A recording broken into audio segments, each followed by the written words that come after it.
Boa noite a todos. Retornando para mais uma semana nos nossos estudos do Livro dos Espíritos. Nós estamos estudando a segunda parte do Livro dos Espíritos, ainda no capítulo 1. Então, estamos aí no subtítulo Progressão dos Espíritos. Mas antes da gente ingressar mesmo, eu gostaria que vocês me dessem notícias se o som tá bom, né? Quem entrar aí, quem for o primeiro a entrar, me dá um feedback, só para saber se está tudo ok com o som e com as imagens. Bom, muito bem.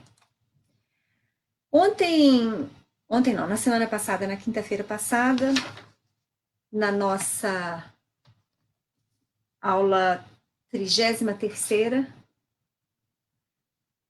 nós estávamos estudando a questão 119 do Livro dos Espíritos. Suzele, obrigada, querida, pelo retorno. Que bom que o som está ok, então. Então, vamos lá. Então, hoje nós vamos voltar nessa questão 19 e seguir.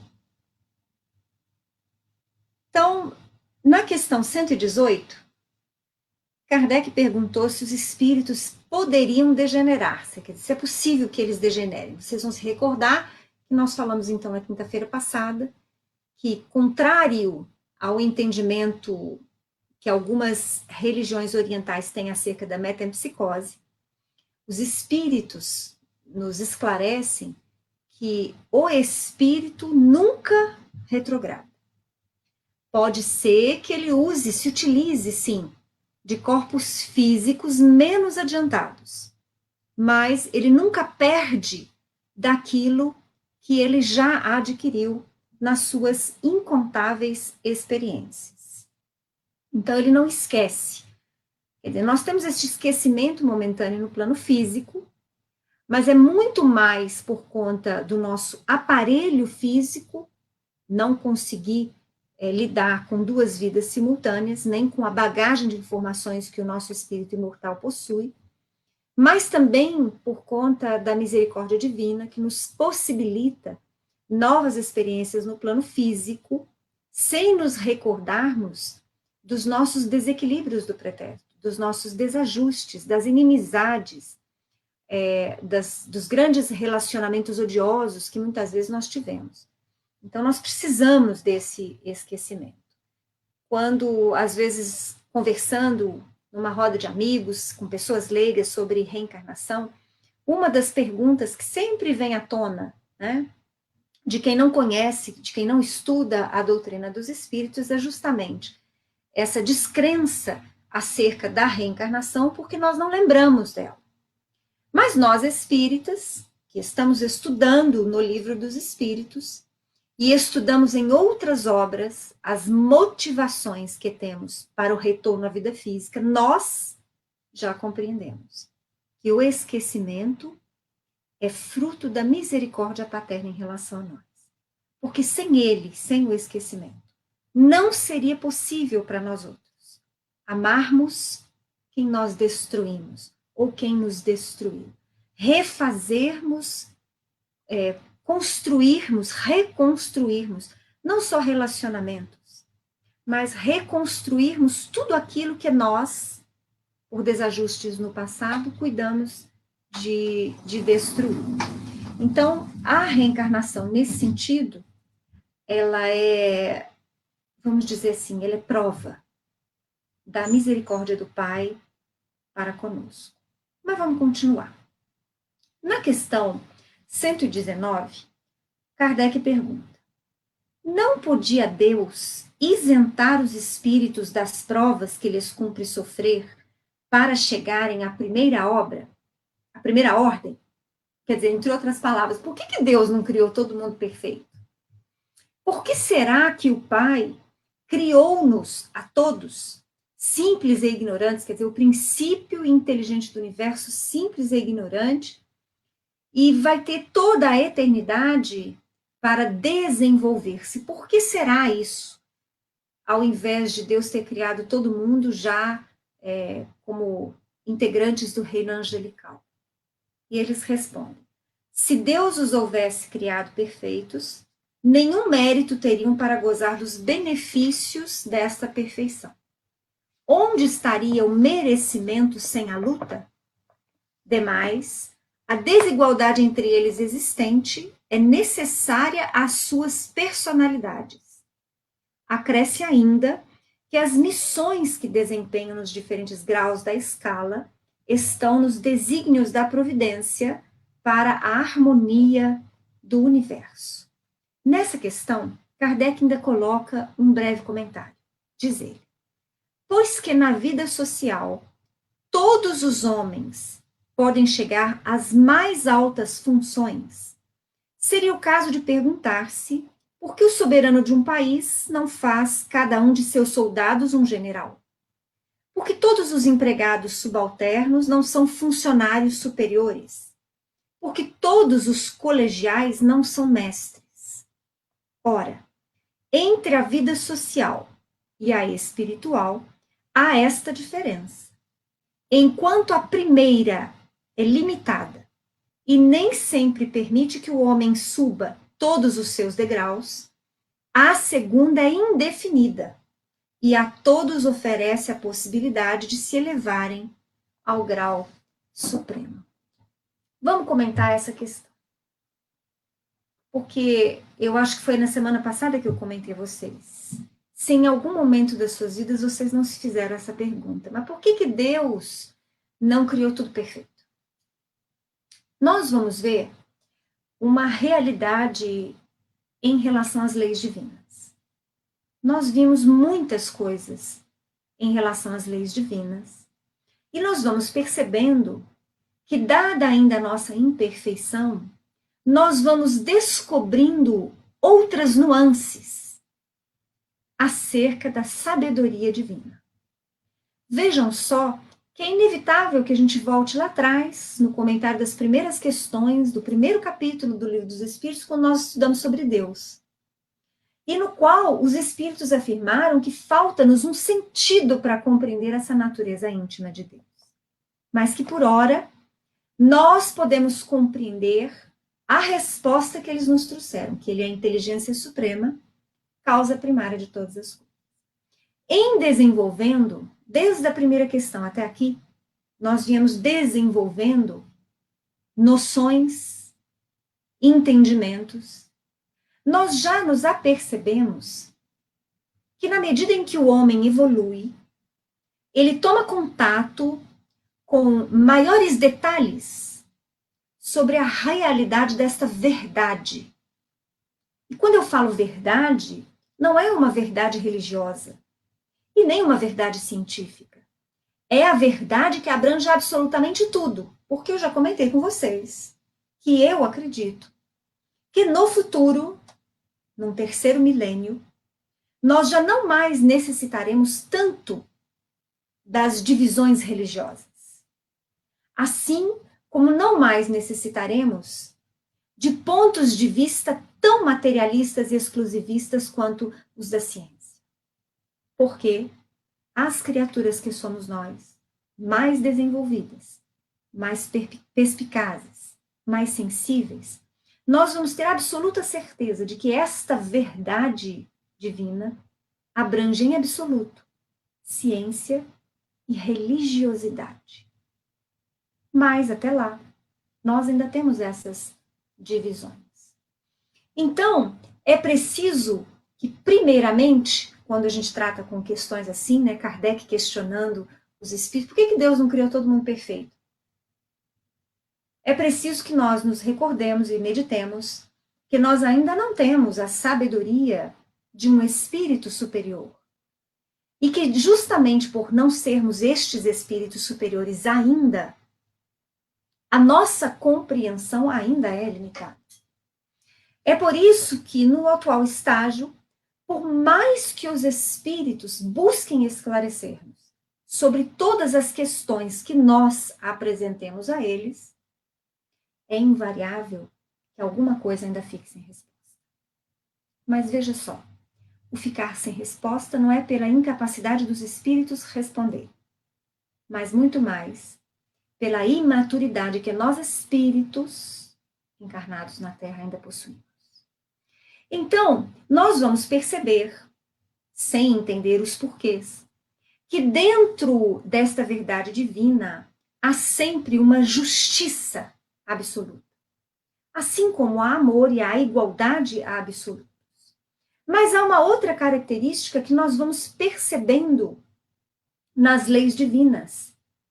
Porque ao tomarmos contato com os espíritos nas reuniões mediúnicas, ou quando eles trazem-nos através de livros informações, nós vamos nos apercebendo que a meritocracia também é uma verdade, pelo menos no âmbito terreno. Por que eu falo pelo menos no âmbito terreno? Porque eu não tenho sabedoria suficiente e nem informações suficientes para afirmar para vocês como as coisas são exatamente nos outros mundos. Porque as condições evolutivas das outras humanidades também diferem. As mais atrasadas e as bem mais avançadas. O fato é que nós podemos perceber, pelo contato com os espíritos, através das suas obras, através das suas mensagens, que a meritocracia é uma realidade. Eu já falei talvez alguma vez aqui, mas eu sempre falava nos grupos de estudo. Nós ganhamos 2 presentes do Pai, todos nós. E aí eu digo que todos os espíritos ganhamos, todos os princípios inteligentes do universo ganham exatamente a mesma coisa do Criador. Em todos os planetas, em todas as galáxias, todos os sistemas. A vida e o tempo. Ele nos concede igualmente. Todos nós iniciamos como princípio inteligente do universo simples e ignorantes. Todos nós vamos ter que atravessar a fieira da evolução nos vários reinos para que o nosso espírito se desenvolva através do exercício, através de experiências. E para que isso aconteça, ele nos concede também igualmente e ilimitadamente o tempo. Mas o caminho que cada um traça é da livre vontade. É nosso. Se eu quero trabalhar e aprender, eu vou caminhar numa velocidade. Se eu não quero trabalhar e aprender, eu vou muitas vezes estacionar. Ou vou caminhar muito, muito lentamente. Então, nesta questão 119, nós vamos perceber esta característica, a meritocracia. Deus quis que assim fosse. Deus quis que nós ditássemos a nossa colheita. Nós podemos produzir, nós podemos plantar, ou mesmo deixar de plantar, mas sempre colheremos exatamente aquilo que plantamos ou que deixamos de plantar. A cada um, segundo as suas obras, no dizer do nosso Mestre Jesus. Então, nós vamos estar percebendo que, além deste amor e de misericórdia infinita, o Pai traz sempre consigo a justiça. E a justiça se faz justamente neste aprendizado através do mérito. A parábola dos talentos. Todo mundo aqui conhece. Na parábola do talento, o Senhor, ele concede talentos aos seus servos. Ele concede 5 para 1, 2 para 1 e 1 para 1. Mas ao final da parábola, quando o Senhor retorna, o que ganhou 5 devolve 10. O que ganhou 2 devolve 4 e o que ganhou 1 devolve 1. Porque teve medo do Senhor e enterrou o seu talento. Não usou o seu talento. E eu pergunto para vocês, quando a gente transforma essa imagem em relação à reencarnação, as nossas experiências. Bom, eu recebo numa experiência 5 bênçãos, 5 faculdades que eu possuo. E eu tenho de desenvolvê-las e multiplicá-las, porque aí eu me torno um servo melhor e vou colher o fruto do reconhecimento do Pai em relação ao meu trabalho, à minha dedicação, à utilidade que eu dei aos talentos que eu recebi. Então, O que ganhou 5 talentos, o que ganhou 2 talentos, é isso que acontece. Mas o que ganhou 1 talento, escondeu o seu talento. Ele não trabalhou o seu talento, não desenvolveu o seu talento, ele nem mesmo dividiu o seu talento. Ele não falava nem para ninguém que ele tinha aquele talento porque ele tinha medo. Ou um pouco de comodismo também. E aí, no final da etapa, da experiência, o que ele recebe de pagamento? Nada. A não ser perder ainda o talento que lhe foi concedido. Talvez para que ele valorize a bênção recebida e aprenda que toda bênção, toda concessão de mais alto para nós deve ser útil para nós, para a coletividade, porque nós somos co-criadores. Nunca podemos nos esquecer disso. Então, a meritocracia é uma realidade nas nossas vidas como espíritos imortais. Mas, continua Kardec, todos os espíritos passam pela fieira do mal para chegar ao bem? Eles respondem, pela fieira do mal, não. Pela fieira da ignorância. Nós já falamos sobre isso, rapidamente aqui. Vejam só, quando nós falamos sobre o espírito, a centelha divina que nós somos, nós comentamos, e vocês hão de se recordar, que nós possuímos em germe todas as potencialidades, todas as virtudes em potencial. Eu posso listar algumas: a paciência, a humildade, a bondade, a tolerância, o amor ao semelhante, o respeito. São virtudes. Será que existem virtudes que nós, homens e mulheres, espíritos da Terra, encarnados e desencarnados, ainda não conhecemos? Pode ser que haja. Porque a gente não pode falar daquilo que a gente não conhece. Mas estas virtudes que nós conhecemos no plano dos encarnados e no plano dos desencarnados mais próximos, nós podemos afirmar, segundo os esclarecimentos dos espíritos, que nós, como princípio inteligente, já tínhamos todas essas virtudes em potencial. Então, quando nós somos criados pelo Pai, como princípio inteligente, simples e ignorantes, temos lá toda a potencialidade para a perfectibilidade em nós já, em nós. Então, todos possuem. Não há uma concessão facultativa ou uma concessão mediante favoritismo, quer dizer, não há um pai, uma força criadora que fala para você eu dou isso, para você eu não vou dar nada porque eu não gostei de você. Não tem, não existe isso. Todos nós, princípio inteligente, temos todas as potencialidades em germe. E aí, como nós ganhamos do Pai, que eu acabei de falar, a vida e o tempo, cabe a mim, a cada um de nós, desenvolver todas essas virtudes potenciais por si. É muito interessante que quando nós olhamos esse caminho de evolução do espírito, não raro nós vamos perceber que é um caminho individual, quase solitário, no entanto, sempre no coletivo. Ai, Cristiane, mas está meio confuso isso que você falou. Não, é isso mesmo. A minha evolução é individual porque é fruto das minhas escolhas. E eu posso sempre escolher. Então, eu escolho avançar ou eu escolho ficar retardatária. Eu escolho ser mais humilde ou eu escolho a arrogância. Eu escolho várias coisas. Muitas coisas. E dentro destas escolhas, eu avanço ou eu fico estagnada. Então, quando a gente fala mal e bem, e os espíritos corrigem mal, não, ignorância e sabedoria. Porque, em geral, o mal é desconhecimento. Ah, mas existem muitos espíritos desencarnados e encarnados muito inteligentes, mas que são maus, são cruéis. Então você me diz que o mal não existe? O mal é fruto da ignorância.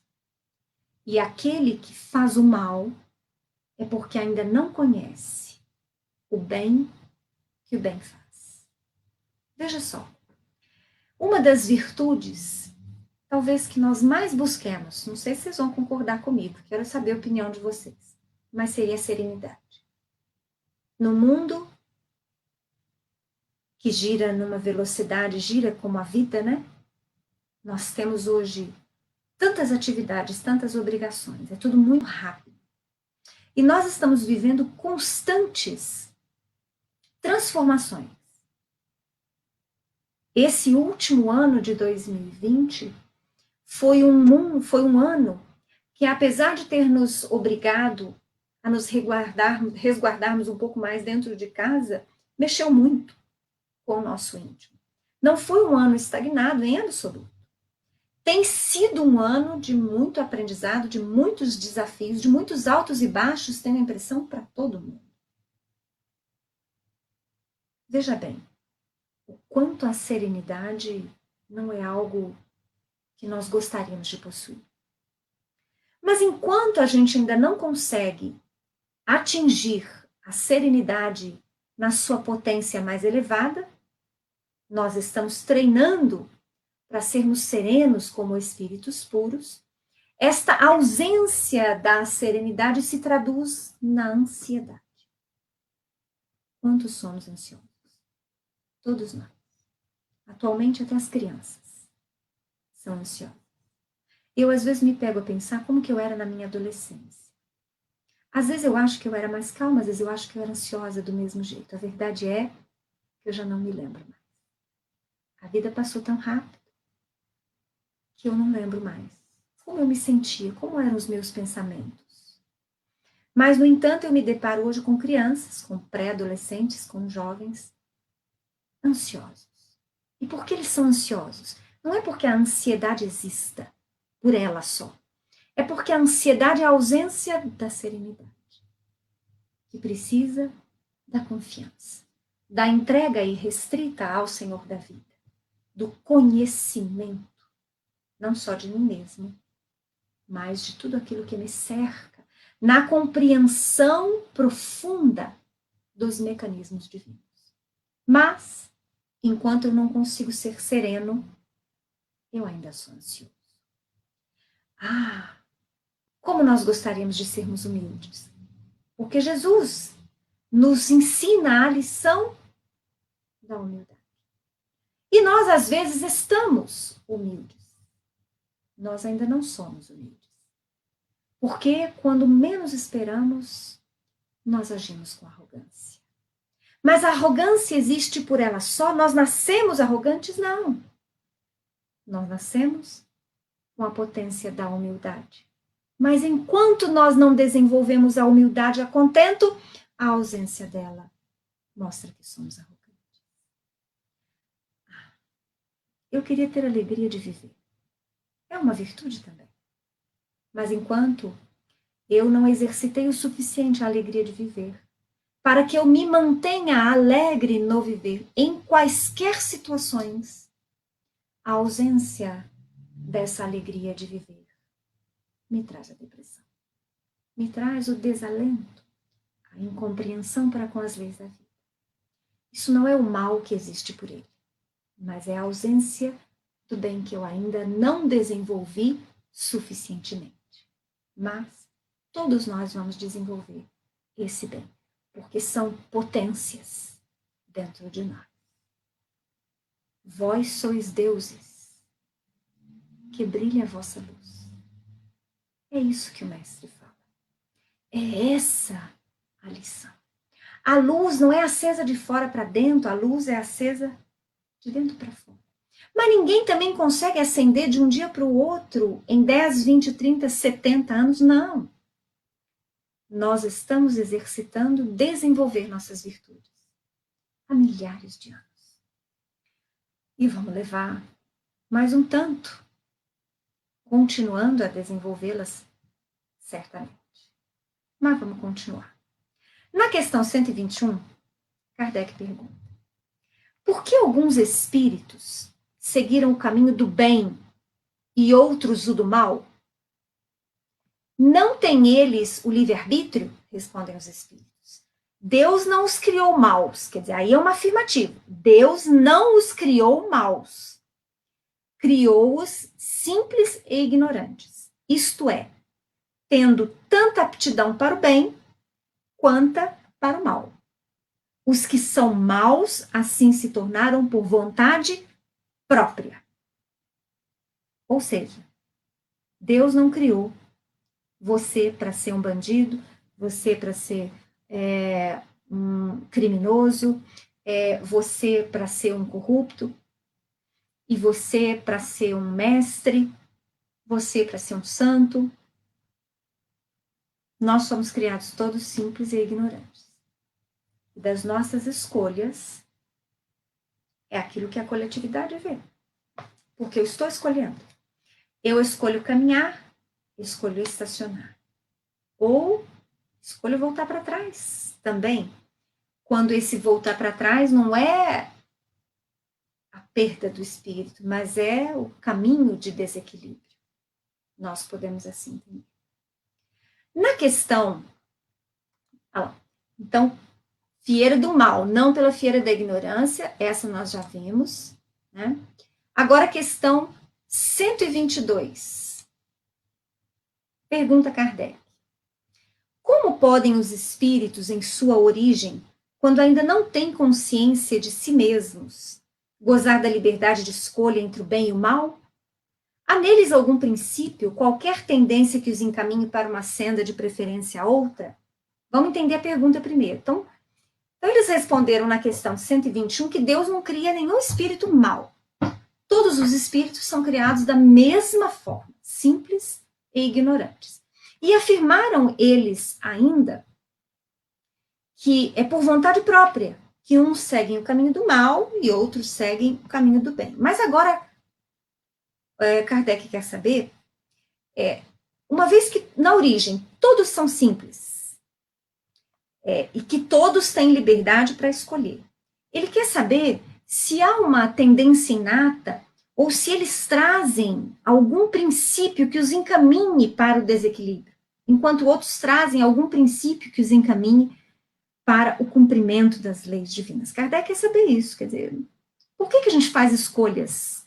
Será que a gente traz alguma coisa dentro da gente, como princípio inteligente, que faz com que nós tenhamos tendência para o mal ou tendência para o bem? É isso que Kardec quer saber. E aí os espíritos respondem, o livre-arbítrio se desenvolve à medida que o espírito adquire consciência de si mesma. De si mesmo.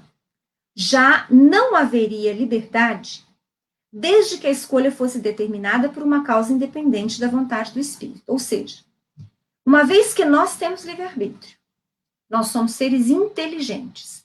Então, é lógico que nós não trazemos dentro de nós algum fator e este fator seja o responsável por eu seguir um caminho ou outro. Senão, não haveria livre-arbítrio. Nós seríamos fantoches.